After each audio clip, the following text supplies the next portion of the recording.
galera, me chamo Jonathan Fernandes, está no plataforma de número 231. Estou aqui com ele, Gabriel Twardowski, com medo de errar o nome do cara, mas estou muito feliz de estar gravando com ele, um cara que entrou no meu radar nesse ano 2025 para eu trocar ideia com ele. Conheci através do Instagram, como conheço 90% dos meus convidados, né? E Gabriel, para quem não te conhece, mano, se apresente, fale quem você é um pouquinho aí. Muito obrigado por você ter aceitado o meu convite. Imagina, Jonathan. Primeiro, obrigado pelo convite, cara. Para mim é sempre muito especial poder falar um pouquinho sobre o que eu faço, o que eu acredito e, enfim, porque eu acho que, enfim, me apresentando já, eu sou um diretor de 28 anos, eu trabalho tanto no mercado da publicidade quanto no artístico, né, no entretenimento, com artistas, com marcas, com artistas e marcas, então é um pouquinho de tudo, assim, eu acabo não indo muito mais para um nicho do que outro. Acho que hoje em dia a publicidade e o entretenimento estão andando cada vez mais juntas, então eu acabo indo um pouquinho mais para essa linha de pensamento, né, e, enfim, para mim é um prazer estar podendo falar um pouquinho do que eu acredito de novo aqui. Da hora. Mano, eu te conheci através de um vídeo que você fez pra Fresno, se eu não tô enganado. Você fez um vídeo pra Fresno, não fez? Isso, para alguns. A gente tem uma parceria já faz 6 anos. Uhum. Nesses 6 anos aí a gente já fez clipe, fez doc, fez publicidade, fez show. Da hora, mano. Cara, e assim, engraçado, porque quando eu entro quando a gente entra no Instagram da pessoa, tem lá a opção em comum. E eu vi que algumas pessoas que não são comuns te seguem, né? Mas são pessoas que eu sigo. O gosto musical, ele é bem variado. E aí tem só essas 4 pessoas. Luan Santana, Lucas Fresno, Victor Xamã, que é manauara, que eu sou muito fã dele, inclusive. E a minha chefe, pô. Tá brincando. É minha chefe que te segue aqui, tá ligado?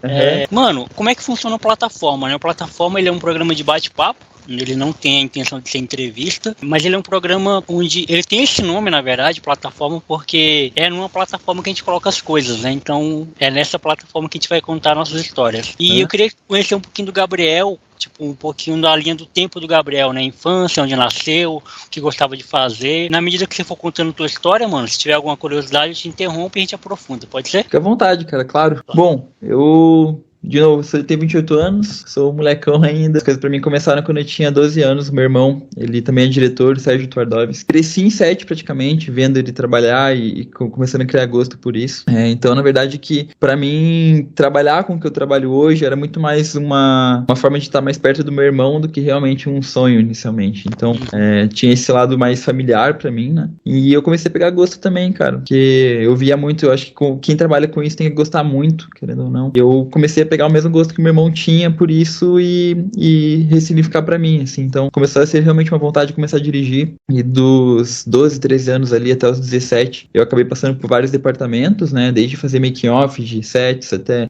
começar a ativamente poder trabalhar neles, e foi como assistente de câmera, foi como assistente de gaffer também. Então, cara, eu fiz um pouco de tudo real, assim, até que eu fiz um pouquinho de assistente de direção, mas muito pouco. Mas pra estar mais perto do que realmente não era o ofício que eu queria mesmo, né? Então, eu fui terceiro algumas vezes, mas com 18, 19 anos eu comecei a dirigir meus próprios projetos, de repente, e desde então começou a acontecer muita coisa que eu sonhava, assim, e na verdade que o meu gosto sempre foi realmente estar gravando, independente do que fosse. Eu acho que, cara, minha linha do tempo foi essa, assim, então a partir desse momento comecei a gravar alguns artistas, o mundo do entretenimento pra mim veio antes do publicitário, então eu comecei a fazer turnês, uns clipes menores, mais simples, até que de repente eu comecei a viajar com a Loki, e foi ali que muita coisa começou a acontecer pra mim, nos 2 mercados, assim. Então, pra mim, um ponto de virada de chave mesmo da minha carreira foi realmente quando eu comecei a viajar com a Loki, com quem eu tenho uma parceria já faz 7 anos. Inclusive, eu cheguei ontem da última turnê que a gente tava junto. A partir dali, eu comecei a me abrir muito mais pro mercado como diretor, né? Enfim, o Loki é um artista que ele é muito... tem várias facetas. Então, ele tem o lado da publicidade, que ele tem várias entregas, ele tem o lado das turnês, que já são entregas mais focadas com ele, e clipe, documentário. Então, foi uma grande escola pra mim e que eu tenho muita gratidão, assim, até hoje a gente trabalha junto e, enfim, mas foi uma virada de chave pra mim mesmo, sabe? E a partir disso comecei a trabalhar com vários artistas que, inclusive, eu consumia na adolescência. Cara, eu era muito fã de Fresno, de Restart, de NX0, eu era emo mesmo, assim, aquele emo que, como você imagina um emo naquela época, eu era. Assumidão, né? Porque tinha uns emo da época que não se assumia, eu era um deles, né? Que não era assumido. Não, cara, eu andava de calça colorida na rua, puta, era... E aí, cara, depois disso, quando eu comecei a trabalhar com os artistas, que eu deixei de trabalhar exclusivamente com a Alok, comecei a trabalhar com a Fresno, comecei a trabalhar com a Restart, gravei o documentário da Restart, que foi muito especial. Dirigi o documentário de algo que eu vivia 15 anos atrás, então foi um momento muito especial também. E além, é claro, de, enfim, trabalhar com nomes que, além do Alok, que eu admirava muito, sei lá, Billie Eilish, Lauryn Hill, que são artistas que realmente redefiniram conceitos e, enfim, do mercado deles. Então, pra gente estar perto de pessoas assim é sempre muito especial e a gente acaba aprendendo muito, sabe? Da hora. Pra quem não sabe, mano, como é que é teu trabalho? Explica pra gente em que você trabalha hoje nessa parte artística. Cara, hoje eu tô trabalhando com a Alok, com a Billie Eilish e com a Fresno, mais frequentemente, assim, né? Mais recentemente também eu fiz clipes com a Lauryn Hill, Zion Marley, Ed Marley, que são os netos do Bob Marley, né? Sim. Enfim, trazem muita história junto com a gente. Mas atualmente são esses 3 artistas que eu tô trabalhando mais fixo e além disso eu tô trabalhando representado pela produtora Boiler Filmes no mercado publicitário, né? Então, na publicidade, o meu trabalho, ele foca mais na direção de cena, né? Eu sou mais, fico na direção ali, enquanto, enfim, tem toda uma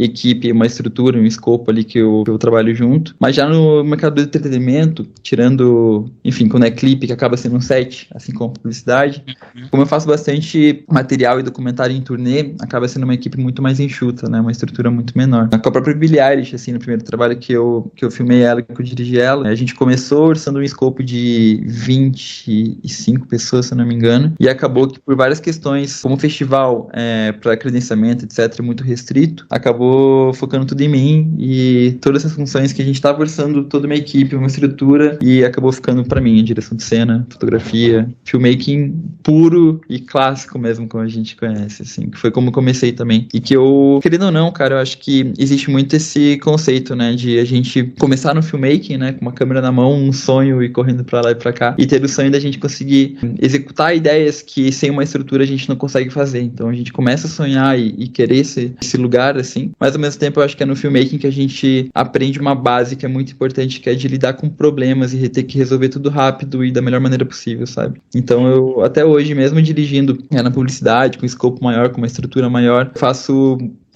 enfim, acho que muito esforço mesmo pra continuar, cara, no filmmaking e fazendo o que me fez sonhar, sabe? E me fez ver maneira de resolver problemas sozinho ou, enfim, ver formas mais simples, porque querendo ou não, quando você tá no filmmaking você, sua câmera, isso tem que resolver. Eu acho que isso é muito importante, tá ligado? Eu me perdi um pouquinho nisso, mas basicamente é isso, cara. Eu tenho uma vida muito dúbia mesmo entre o filmmaking e a direção de cena com uma estrutura maior, que eu acho que um complementa a outra e faz muita diferença, assim, sabe? Mano, a gente tem a mesma idade, então eu acho que a gente tem algumas referências em comum, né? Diferentemente, óbvio, porque você é do lado visual e eu sou do lado mais do áudio. Então, eu criei esse podcast porque eu sou apaixonado por rádio, muito apaixonado por rádio. Uhum. Eu criei o podcast, eu fiz podcast pela primeira vez em 2016 para 2017, e esse aqui eu criei em 2018, porque na época, né, contextualizando, na época não existia o videocast que as pessoas consomem hoje em dia, né? Era realmente raizão.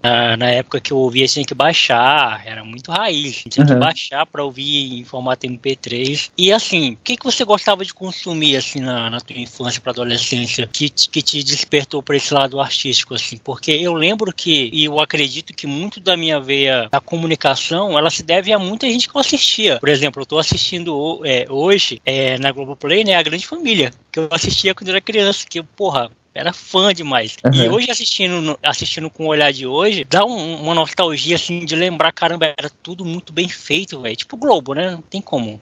Globo é Globo. Mas era muito bem feito, tipo assim, o roteiro, como as coisas eram, assim, a gente traçar um paralelo de como as coisas eram tratadas na época, né? O machismo da época e como é hoje. Mas, enfim, tu tem alguma referência, assim, tipo, de infância e de adolescência que tu carrega até hoje pro teu trabalho? Cara, Hermes e Renato, não sei se você já ouviu falar. A hora, Cara, eu consumia muitas sketches, assim, porque eu sou a última geração que pegou MTV, eu acredito, a gente, né? Você falou que tem a mesma idade. E, cara, acho que grande parte das minhas referências são de MTV, quando eu era muito moleque, porque juntava exatamente música, show e umas sketches um humor que, cara, eu acho que tinha um toque que é muito difícil de encontrar hoje, por várias questões, mas que eu respeito e eu admiro muito. Então, essas eram minhas principais referências mesmo, assim, cara, era de MTV, e além de MTV eu consumia muito material de shows, assim. A própria Restart, cara, eu acompanhava muito os vlogs que tinham naquela época, que era de 11, 15 minutos. Hoje é um absurdo você pensar nisso, ninguém mais assiste, porque mudou toda a forma que se consome os materiais hoje, né? Então, grande parte das minhas refs vinham muito daí mesmo. E eu gosto muito de falar, cara, que sou um diretor que não consome muito filme. Eu não gosto de assistir muito filme, saca? Muita série. Eu não tenho muita paciência, assim,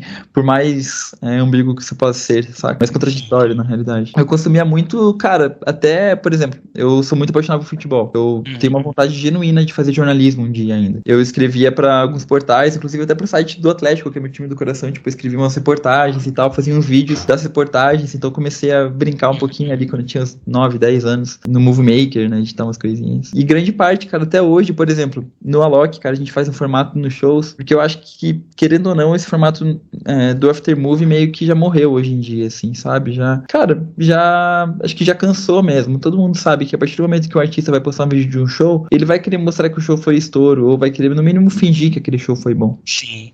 Acho que isso é algo que grande parte do público já entendeu e por isso já não é mais consumido da mesma maneira com que era antes. Então você precisa encontrar novos formatos. Num desses formatos, cara, que a gente acabou arranjando com a Loki de mostrar que realmente o show tava explodindo, que foi legal, é ir de ir pro meio da galera, pegar o depoimento, tipo, mas não depoimento perguntando como que tava o show, mas é a experiência mesmo do pessoal. Então, é um formatinho que é meio documental mesmo, ir pro meio da galera, achar personagens, achar uma galera que tá curtindo de um jeito diferente, ou, enfim, acho que achar essa verdade, assim, sabe, de não ser algo tão editado, mas e isso eu acabo trazendo muito de Hermes e Renato, que é tipo de algo divertido, assim, saca? E que seja leve de assistir e ao mesmo tempo mostre como é que foi o show do Alok, por exemplo, como a gente faz esse formato, ou da própria Fresno também, né, falando sobre essa mudança de consumo de formato que existe hoje.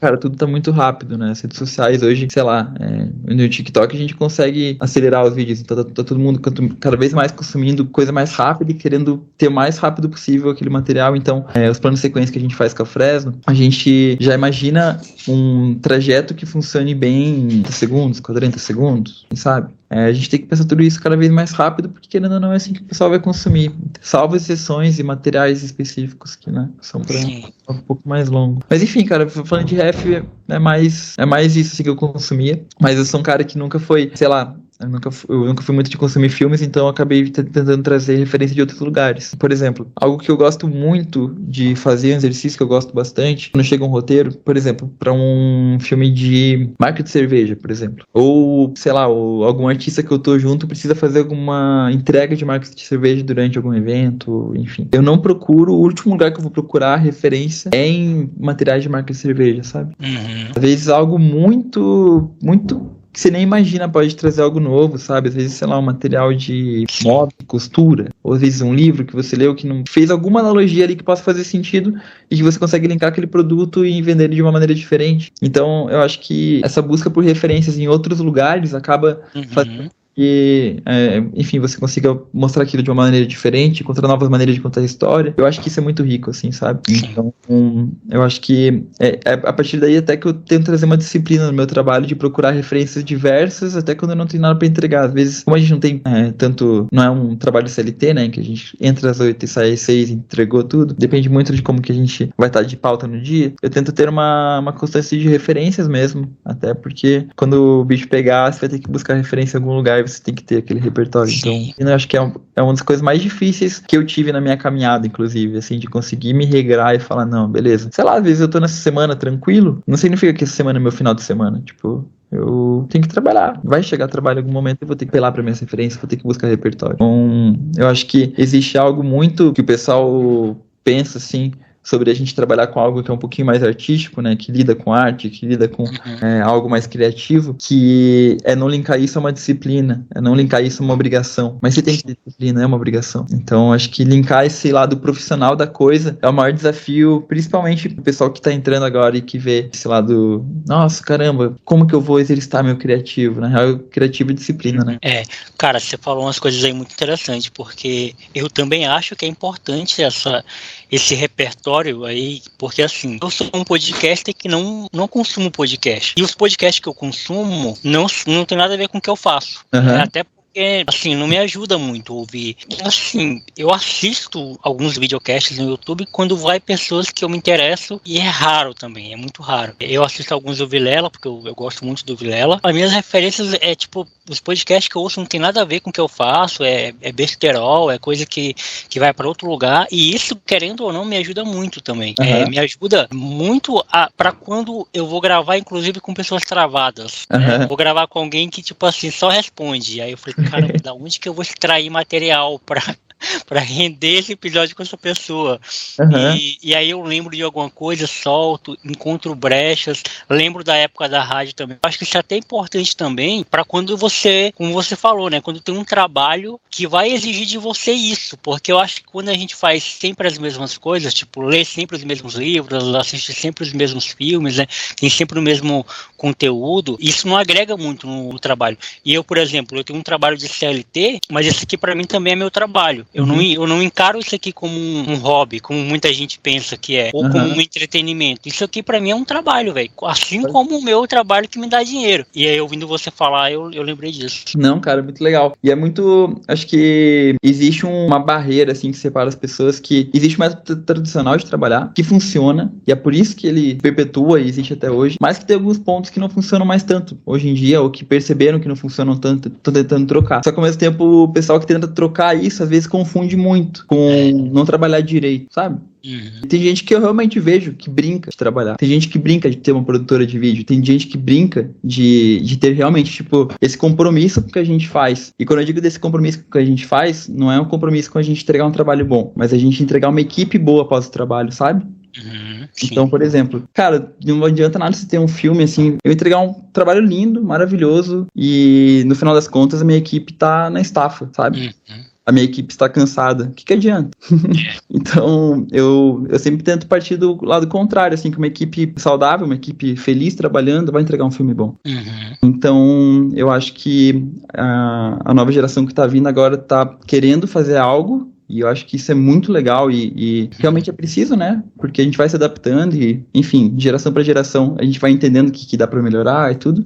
Mas, ao mesmo tempo, tem algumas coisas do processo tradicional, e eu digo isso de todos os trabalhos mesmo, de jeito de viver mesmo, assim, sabe? De lifestyle até, eles existem até hoje porque eles funcionam. Então eu acho que é respeitar o que já existe e tentar aprimorar, não é você deixar tudo pra trás, assim. Eu vejo que tem muita gente que deixa tudo pra trás. Então acho que a minha maior luta hoje no audiovisual é exatamente isso, assim, de que a gente não precisa deixar tudo pra trás e querer fazer do zero as coisas que muitas delas eram certas até agora. Mas a gente tenta aprimorar, sabe? E eu acho que a gente vindo nessa onda agora de que realmente tá acontecendo mais uma discussão sobre o modo certo de trabalhar para nossa saúde mental e de equipes que realmente trabalhem felizes ou que no mínimo trabalhem saudáveis, sabe? Sim. A gente não vai estar feliz sempre no nosso trabalho, eu acho que isso é normal, sempre. Mas acho que a gente tem que estar saudável. Então, essa é a minha maior luta hoje dentro do mercado, assim, de pelo menos nos trabalhos que eu faço, de que talvez a gente não entregue o melhor filme do mundo, mas eu quero entregar a melhor equipe possível para os próximos trabalhos que elas pegarem. Com certeza. Cara, e como é que é trabalhar com a Fresno, velho? Tipo, você falou que, fico tentando imaginar aqui, você ser fã de uma pessoa, né, ou ser fã de uma banda, e anos depois você tá trabalhando com a pessoa. Deve ser algo muito incrível, assim. Eu lembro que quando eu consegui gravar com algumas pessoas que são referências para mim, aqui na minha cidade mesmo, Paulinho, por exemplo, Paulo Henrique Nascimento, ele é um jornalista daqui de Rio Branco, que ele apresentava o Globo Esporte local, ou seja, eu era criança, assistia o Globo Esporte com ele na TV, e aí anos depois eu consegui gravar um podcast com ele, encontrei ele num pagode que eu fui uma vez, ele tava com a esposa dele, eu tremi, velho, tremi na base quando eu vi o homem, eu tinha gravado com ele só por tela, né, não tinha visto ele pessoalmente, aí quando eu vi ele pessoalmente, ele pegou na minha mão, deu uma moral, eu tremi, assim, eu falei, caramba, é o homem, e pra você, como é que foi, velho, tipo, gravar com a Fresno? Cara, só você falar me arrepia, assim, porque é um sonho de moleque mesmo. Eu acho que é a junção de vários sonhos. Eu queria realmente trabalhar com o que eu trabalho hoje. era uma vontade minha, vendo meu irmão fazer o que ele fazia e vendo, enfim, eu fui criando, igual como contei pra ti mais cedo, de que realmente fui criando essa vontade, né? Então, tá gravando ali, independente do que for, já é a realização de um sonho pra mim. Mas, ao mesmo tempo, quando você grava artistas que realmente cara, me formaram como ser humano, sabe? Formaram a forma com que eu vejo o mundo. Principalmente o lado da música emo, cara, eu digo isso também. Que é um lado de respeitar meus sentimentos e validar eles, entender que eles, enfim, são positivos dentro da maneira que dá pra colocar. Então, querendo ou não, tudo isso acaba interferindo no trabalho, cara. O diretor, na verdade, nada mais é do que a pessoa que ele é a visão de mundo que ele tem. Então, eu acho que isso é a coisa mais rica que cada um tem. A minha forma de direção é diferente de qualquer outra pessoa também é diferente. Isso é muito rico. Então você escolhe o diretor na hora de um trabalho pelo que ele tem de vivência, de bagagem, como ele vê o mundo, assim. Mas enfim, sou prolixo, voltando à parte do como é trabalhar com a Fresno.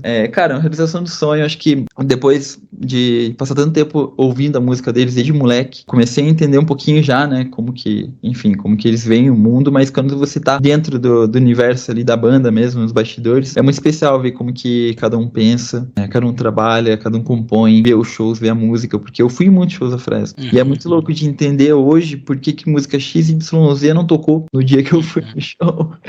E ao mesmo tempo é muito especial, cara, de você ver que artistas que você respeita tanto e que te formaram mesmo como ser humano, também confiam em ti pra registrar e pra trabalhar pra eles dentro daquela obra que te inspirou há anos atrás. Então é muito, cara, é muito especial, assim, eu nunca soube definir direito isso, né? Mas é um sentimento de gratidão e de, ao mesmo tempo, te dá muita confiança de ver que alguém que você respeita tanto também confia o trabalho em ti, porque querendo ou não, gravando a Fresno, o meu trabalho é mostrar a arte deles, é mostrar o show deles. Enfim, pra qualquer artista eu sei o quanto isso significa, então é uma honra, cara. Nunca vou saber definir direito, eu acho.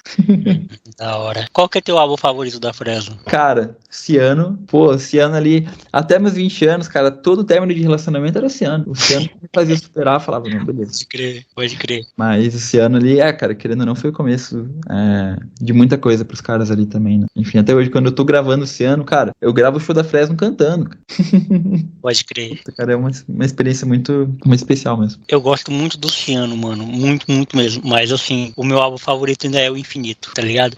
Não é nem tanto, tipo assim, que Infinito é melhor que o Ciano. Não é nem isso, é por causa da época, tá ligado? Que eu vi na época que o álbum saiu, tava vivendo uma época, tipo assim, transição da adolescência pra vida adulta, assim. Tipo, começando a trabalhar, enfim, aí eu pegava muito ônibus, tipo, 4 ônibus, 2 pra ir e 2 pra voltar. E aí eu ouvia muito, velho, muito esse álbum, muito mesmo. E assim, 10 músicas, né? Então não é um álbumzinho curtinho pra ouvir e tal. Mas eu sou muito apegado com o Ciano também. Eu gosto os 3 primeiros álbuns da Fresno, eu sou muito apaixonado por aqueles. Por mim, eu consigo ouvir aqueles álbuns o dia todo, assim, tipo, os 3 primeiros, tá ligado?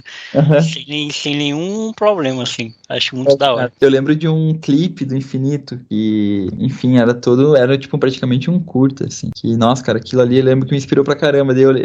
A gente tá na pré de um clipe da Fresno agora, que a gente tá pra filmar. E a gente comentou muito sobre esse clipe. E é muito louco de lembrar eu, molequinho, assistindo ele, falando, caralho. Da hora. E parte das pessoas que estão na produção desse clipe, a gente trouxe, são pessoas que participaram daquele clipe. Então, eu acho que não sei, cara, essa junção, assim, sabe, de lembrar. De um molequinho assistindo e de repente a gente tá, tipo, dentro desse universo e criando junto. Muito louco. O Lucas é muito genial, né, velho? Muito, cara, eu aprendo muito com ele, assim, nesses anos que a gente tem de parceria. Cara, eu realmente entendi muito por que eles chegaram em tantos lugares, assim, sabe? O Lucas, o Vavo, Guerra e todos os outros que participaram, assim, mas que, como eu tô colaborando nessa fase da Fresno, mas agora que tem essa formação, né? Sim. É muito louco de entender um pouquinho de cada um ali, ver e falar, caramba, cara, tipo, eu realmente tô aprendendo com pessoas que me influenciaram desde moleque, assim, sabe? Os áudios dos vídeos da Fresno, quase todos é o Lucas que faz, que pelo menos direciona, cara, dá um toque aqui, dá um toque ali. E não tem um toque que ele tenha dado que eu não concordei, assim, todos esses anos. É uma visão muito fora da curva mesmo, assim, sabe? Não, ele é diferente. Cara, você mencionou o Alok e a Billie Eilish, né? Como é que é trabalhar com esses caras, velho? Eu lembro que, acho que foi ano passado, que o meu amigo, ele foi pro Pará, e ele disse que foi pro show do Alok, né? Ele gravou vídeo, pá, e ele falou que, porque o meu amigo, ele é fã de eletrônico, né? Ele é fã do Alok. Ele falou que foi uma puta experiência, velho. Tipo, não foi um show, foi uma experiência. Eu acho que foi até no festival que tocou ele, tocou a Joelma. Foi no festival desse que ele foi lá no Pará. E eu acho que, assim, eu não sou muito fã de música eletrônica, mas eu admiro muito o Alok, velho. Não só pela música, mas assim, pelos trabalhos sociais que ele faz também, pela visão diferente que ele tem de mercado, inclusive, de indústria. E como é que é trabalhar com esses caras, velho? Cara, eu acho que vai nessa mesma linha que eu comentei da Fresno, assim, de, entender a cabeça genial deles, assim, sabe? Não tem como você não absorver um pouquinho, cara. Acho que é muito importante, principalmente pra gente que trabalha com artistas, porque quando a gente tá na estrada, cara, é uma vivência muito intensa, assim. Então, é muito importante você trabalhar com alguém que você acredita, ou com alguém que você é alinhado, pelo menos que você tem que ser com alguém que você tem um alinhamento tanto moral, Sim. quanto, enfim, de visão geral daquilo que está sendo feito, sabe? Então, cara, a partir do momento que você entra nesse universo e tenta absorver um pouquinho de cada coisa disso, cara, é tipo uma caixa de Pandora, assim. É muito louco, porque você trabalha, cara, como é que eu vou explicar? Cara, praticamente você tem um acesso a algo que é muito fechado, né, cara, pra você conseguir esse contato, esse acesso, assim, eu sei o quão difícil que é. Você ter acesso a essas mentes, assim, cara, te faz, enfim, ver novos caminhos. E o Alok mesmo é um cara que, falando especificamente sobre ele, porque é com ele que eu tenho uma parceria há tantos anos, assim, então consigo falar com mais propriedade. Ele é um cara que te incentiva muito a querer fazer diferente, assim. E pra alguém que trabalha no criativo, isso é muito importante. De você realmente, cara, ele foi o primeiro artista grande que acreditou em mim, de fato, quando eu tava começando, galgando algo ali no mercado de entretenimento, cara, o Alok me puxou e acreditou em mim, cara. E sou muito grato por isso, muito mesmo. E foi a partir desse momento que eu me senti valorizado, então eu trabalhei melhor. Que é aquele papo que eu te falei, de ter uma equipe valorizada, uma equipe que seja saudável e querendo trabalhar. E, cara, a partir disso eu fui vendo que dava certo, e a partir do momento que alguém como o Alok, que tem uma projeção muito grande, e é realmente alguém que, a partir do momento que você faz algo pra ele, o Brasil inteiro vê. Você tem um alcance grande, você tem uma vitrine muito legal. Então, a partir do momento em que alguém, assim, acredita no seu olhar e te dá uma confiança para que você realmente consiga apresentar suas ideias e exercitar elas, é muito importante. Então, cara, querendo ou não, te dá uma confiança muito grande, sabe? Te faz querer fazer mais ainda, a partir do momento que você tá perto de alguém que... Eu sei quantas pessoas queriam estar podendo ter essa oportunidade de fazendo isso. Então, ter esse contato mesmo, essa confiança de pessoas que você podem contar no dedo, assim, quantas pessoas... O Alok, se quiser gravar com alguém X, vai gravar. Milhares, mesma coisa. Então, enfim, cara, acho que me perdi um pouquinho, eu sou prolixo, eu te falei. Mas acho que trabalhar com essas pessoas, assim, te faz querer sempre estar um passo à frente, sabe? E querer fazer mais, e querer fazer mais, e não cair num comodismo, assim, sabe?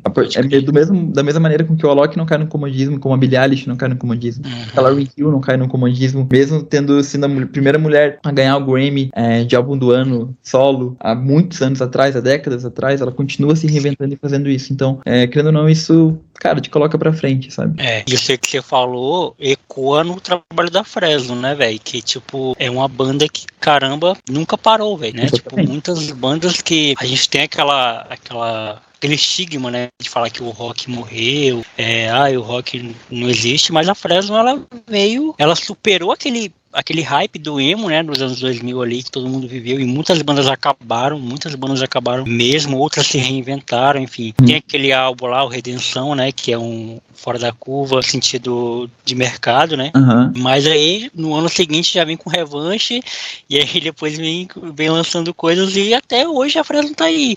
Nunca parou, porque eu acho que vai de encontro nisso que você está falando. Tem cabeças geniais por trás que estão pensando diferente, né? Que estão indo diferente. E aí eu já faço o link com outro cara que também trabalhou, que eu sou muito fã. Eu sou fã desse cara, que é o Luan Santana.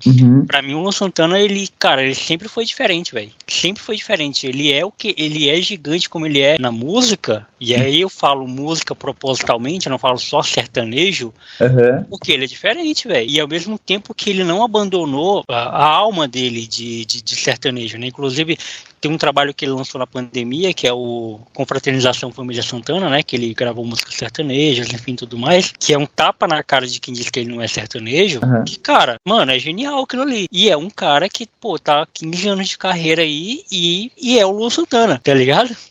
Não, demais, cara. Ele é um cara que, exatamente o que você falou, cara, um puta exemplo disso, assim, de alguém que não caiu no comodismo. Inclusive, eu vi esses dias que ele, de 2004 a 2024, ele foi o artista brasileiro mais pesquisado globalmente, assim. Então, ele é um cara que ele teve vários auges na carreira, assim, diferentes. Eu acho que isso vem muito de encontro exatamente com isso que a gente tá conversando mesmo, cara, porque, principalmente no sertanejo, que a gente vê que tem muitos picos, né? No sertanejo, cara, a gente, querendo ou não, vê muita gente de repente ficar grande, depois não ficar, vai, depois cai, vai, depois cai. E o Luan é um exemplo de um artista que não fez isso, assim. Então, ver um artista que conquistou tanto espaço, assim, tantos espaços em momentos diferentes da carreira, eu acho que é algo muito admirável, assim. Por isso que coloco o Luan, com certeza, entre os principais artistas brasileiros. Historicamente, assim. Não digo atualmente, historicamente. Pode crer. Mano, e você é de Curitiba mesmo? Curitiba, sou natural de Curitiba.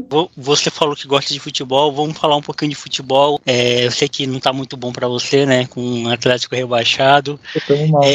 Mas como é que nasceu o seu interesse pelo Atlético, velho? Você é Atlético desde criança? Cara, grande parte dos meus interesses veio muito familiar, assim. O meu pai, cara, é verdade, até falando um pouquinho sobre trajetória. O meu pai, ele incentivou muito eu e meu irmão a entrar na área da cinematografia, de modo geral, assim, sabe? Ele virava, quando a gente era moleque, ele virava a sala inteira pra gravar uns vídeos como se fosse tipo Homem-Aranha, a gente na parede, virava e tal. Tudo isso com, sei lá, era filme ainda, assim. E a mesma coisa que aconteceu com o futebol, por um tio meu, que me levava direto no jogo, aí esqueci a expressão, era uma expressão bonita, mas tudo bem. Mas enfim, foi ele que me trouxe pra essa vida de torcedor, sofredor. Não sei se eu sou muito grato por isso, não.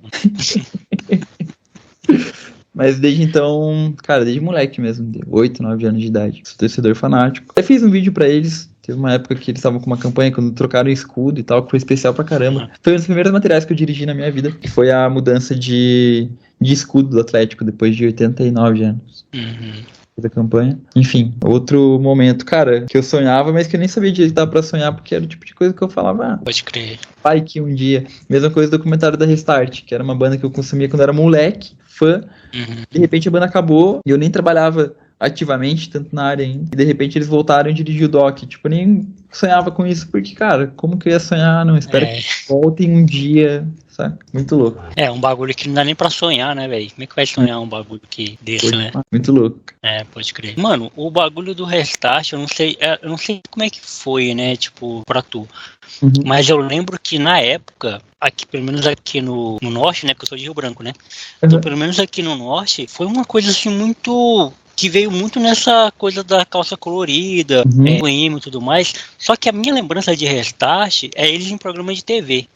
Eu acho que pra vocês aí do sul, essa experiência ela foi mais em shows mesmo, eles faziam mais shows por aí, né? Qual é a tua primeira lembrança assim de contato com o Restart que tu tem? Cara, Twitter. Foi o começo das redes sociais, né? Tava começando tudo isso, o Twitter era principal na época, e foi muito por parte do Twitter que eles bombaram, né? Eu lembro que foi isso também. Foi acho que a primeira banda que estourou nas redes sociais, por conta das redes sociais. E de primeira lembrança era isso, assim. Era tipo, vários fã-clubes e uma grande, sei lá, cara, eu lembro que era uma grande rede de apoio de uma galera, assim, sabe? Tipo, querendo ou não, quando você é mais novo, você tá criando muito repertório, né? Você tá começando a experimentar sentimentos e tudo, e enfim, tá começando a conhecer um pouco da vida, assim, e eu lembro que eram várias pessoas que estavam nesse momento e que ao mesmo tempo não eram muito compreendidas pela sociedade, não vou deixar de falar porque era isso mesmo, e era meio que um grande grupo de pessoas que se entendiam ali no Twitter e começou a desenrolar pra shows, então o primeiro contato mesmo com eles foi de Twitter, depois foi show. Inclusive foi o primeiro show que eu fui na vida, tinha 10 anos. Né? Caramba, da hora. Muito louco. A minha música favorita do Restart ou da Restart é O Que Eu Quis. Eu amo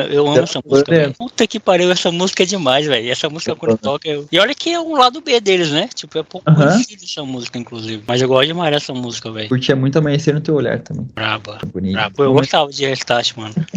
Não vou mentir. E eu passei a gostar mais depois, né? Depois que passou o hype. Inclusive, o último EP deles, eu ouvi pra caramba aquele último EP deles. Acho que foi do cara. Isso, Renascer. Eu ouvi muito aquele EP, mano. Pra caralho. Eu lembro quando saiu. Cara, foi uma época muito boa e eram músicas realmente muito boas, só que ao mesmo tempo havia tanto uma pressão em cima dos moleques, porque eles tinham 18, 19 anos. Sim. Uma pressão tão grande e um hate tão grande também. A última coisa que o pessoal pensava era se a música era boa ou ruim. Então acho que depois desse momento, quando deu uma acalmada, que todo mundo começou a ver com calma e conseguia pensar, sabe? E o que os moleques fizeram com 18, 19 anos foi absurdo. Assim.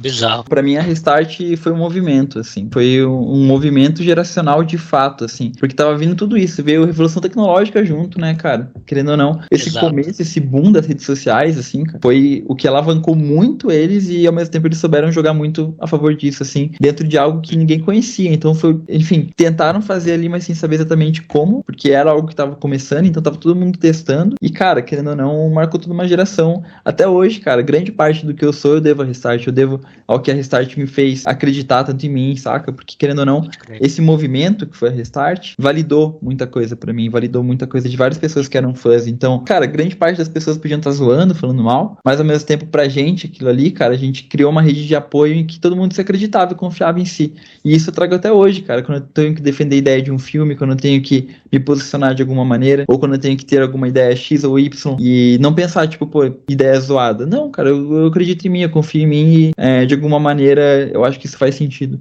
Então isso eu devo muito a Restart porque foi esse movimento que me fez acreditar muito em quem eu sou, o que eu acredito, assim, sabe? Eu acho que isso é uma parte muito bonita da história deles e desse boom que existiu, assim, sabe? Da hora, mano. Gabriel, é isso, cara. Muito obrigado por você ter aceitado o meu convite. Um prazer trocar essa ideia contigo. Conhecer um pouco mais do Gabriel, né? Além do videomaker, né? Do diretor. E conversar com um cara que já trabalhou com tanta gente que eu sou fã, que eu admiro, que eu acho muito foda. E o final do programa eu sempre gosto de dizer que é o local de fala do convidado, é o momento onde o convidado pode falar o que quiser, falar algo que eu talvez não tenha perguntado, porque ficou claro que não é uma entrevista, né, é um bate-papo. Então, como todo bate-papo, a conversa vai para onde tem que ir. E mais uma vez, obrigado, cara, e as portas estão sempre abertas para você. Pô, obrigadão, cara, obrigado pelo convite. Igual eu falei no início ali, pra mim é sempre muito legal falar sobre o que eu acredito, enfim, sobre minha trajetória também, que eu tenho muito carinho por ela e por tantas pessoas que me ajudaram a construir uma história que eu mergulho pra caramba e que, enfim, cara, eu sou moleque, mas ao mesmo tempo eu já pude contar com muitas pessoas que eu tenho muita gratidão, assim, e queria te agradecer mesmo também pelo espaço, cara, pra poder falar um pouquinho sobre tudo isso e ter uma frasezinha só geral pra tudo que eu faço, que eu gosto muito de falar, que não é o que se faz, mas é como se faz. Então, independente de tudo, eu acho que, independente de mercado, independente do que a gente esteja falando, assim, o importante é que realmente as pessoas estejam felizes, bem, e o resto depois a gente vê mais